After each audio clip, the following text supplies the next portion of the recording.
Ang sikreto sa napakalutong na banana chips na pwedeng-pwedeng pang negosyo, ituturo ko ngayon sa inyo.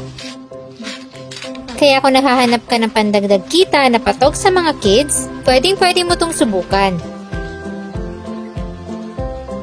Kailangan lang natin ng saging at dapat yung hilaw na hilaw yung gagamitin nyo. Babalatan lang natin to isa-isa.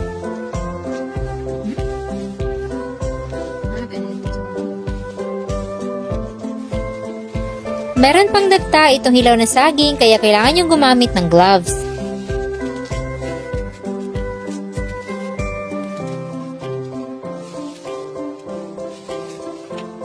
Pagkatapos mabalatan, ilalagay natin to sa bowl na merong tubig. Ginagawa natin to para maiwasang mangitim yung saging.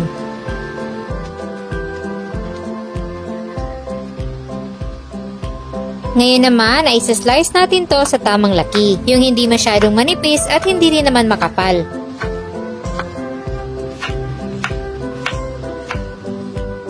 Yung ganito kalaki at kakapal ay pwede na.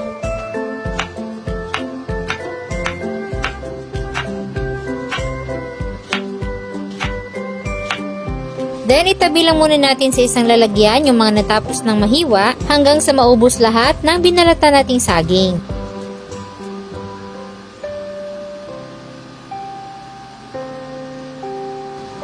Sunod naman ay ihahanda natin yung ating pampatamis.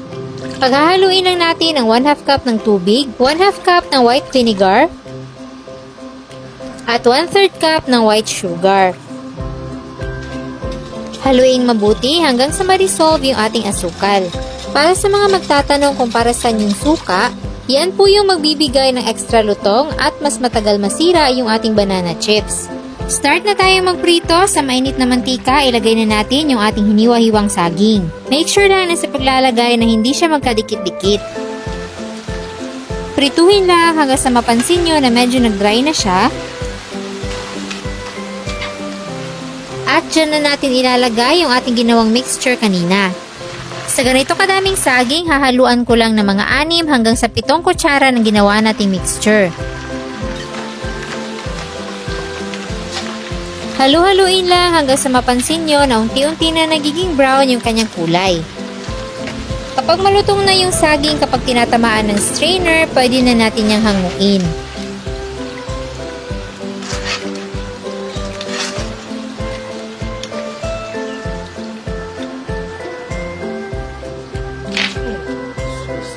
Kapag medyo malamig na, pwede nang ihiwa-hiwalay para hindi siya magkadikit-dikit. So, ganito na yung itsura kapag napalamig na yung ating banana chips.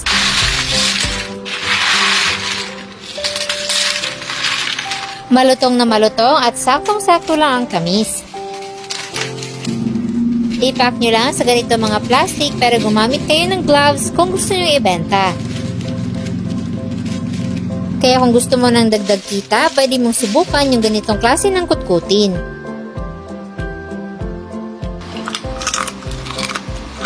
Meron ka na ring pamerienda para sa kids pagkatapos ng klase. Sana'y nagustuhan nyo ang ating recipe for today. Enjoy!